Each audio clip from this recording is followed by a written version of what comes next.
Para aslında ruhsal bir enerjidir. Zenginliği genellikle sadece maddi varlıklar elde etmek için kullanılan bir fiziksel para birimi olarak düşünürüz. Ama gerçekte zenginlik daha derin bir ruhsal enerjidir. Bolluğu, bereketli bir ilahi akış olarak tanıdığımızda, onun yüksek titreşimli doğasıyla rezonansa girebilir ve bilinçli olarak onu kullanabiliriz. Bu videoda parayı sadece kağıt paralar veya dijital sayılar olarak değil, pozitif enerji biçimi olarak görmeye yönelik yeni bir paradigmayı paylaşacağım. Örneğin Bob Proctor gibi üstadlar. Ruhsal bolluk algısına geçişin, uyumlanmamıza nasıl olanak sağladığını göreceğiz. Zenginliği manevi bir güç olarak anlayarak, ilahi akışıyla ve onun mucizevi gücünü yaşamlarımızda serbest bırakarak, bolluğun eksik anahtarını elde edebiliriz. Zenginlik ve refahla ilişkimizi dönüştürmeye hazır mısınız? Hadi onu yepyeni bir ışıkta görmeye başlayalım. Fiziksel olan her şey, enerjinin farklı frekanslarda titreşmesidir. Bolluk da bir istisna değildir. Kağıt banknotlar ve metal paralar, finansal enerji akışının yoğun ifadeleridir, ancak akışın kendisi değildir. Sevginin sayısız şekilde ifade edilebileceği gibi, bolluk da farklı biçimlerde ortaya çıkar. Yatırımlar, mülk indirimleri, burslar, kripto, NFT'ler ve daha fazlası. Bolluk sadece daha kaba fiziksel temsiliyle sınırlı değildir. Zenginlik yaşam boyunca akan enerjik bir akış olarak görülmeye başlandığında, bu soyut enerjinin bazı kısımlarını geçici olarak değiştirirsiniz.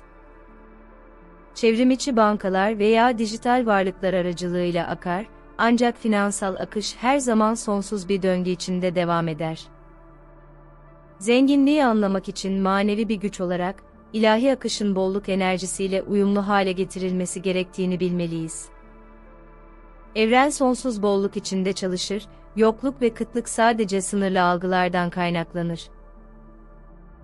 Gerçekte daha fazlası vardır, gezegendeki ve ötesindeki herkesi muhteşem bir şekilde desteklemeye yetecek kadar finansal akış var.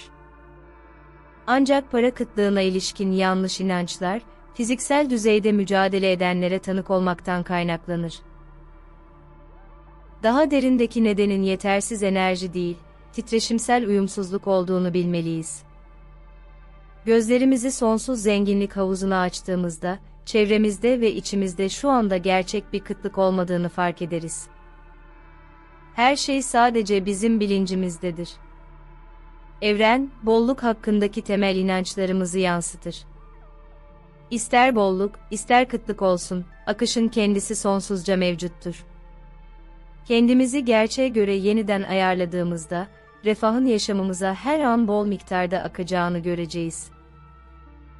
Zenginliği sadece maddi kazançlar peşinde koşmak yerine, dünyaya değer katmaktan kaynaklanan, evrenden gelen bir hediye olarak görmek, bireyin eşsiz yeteneklerini anlamlı hizmetlere yönlendirmek ve işin amacını ve tutkusunu keşfetmek, finansal akışı yükseltir. Bu, bolluğun ilahi enerjiyle rezonansa girmesini sağlar ve hayatımızda mucizevi bir dönüşüme yol açar. Bolluk, bir istisna değil, sonsuz bir döngü içinde sürekli olarak akar. Kendinizi yeniden ayarlayarak, refahın doğal akışına uyum sağlayarak, zenginlik enerjisini bilinçli bir şekilde kullanarak bolluğu çekebilir ve kanalize edebilirsiniz. Bu soyut enerjiyi geçici olarak değiştirirsiniz, çevrimiçi bir banka veya dijital varlıklar aracılığıyla akar, ancak daha derin finansal akış her zaman sonsuz bir döngü içinde devam eder.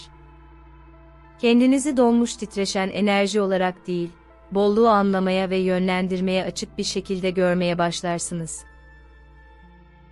Evren sonsuz bolluk içinde çalışır, yokluk ve kıtlık sadece sınırlı algılardan kaynaklanır.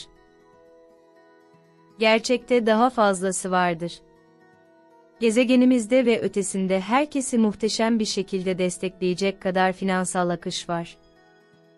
Bereketli ve bolluk içinde bir ömür geçirmeniz dileğiyle sevgiyle kalın. Ben Tekno Nine.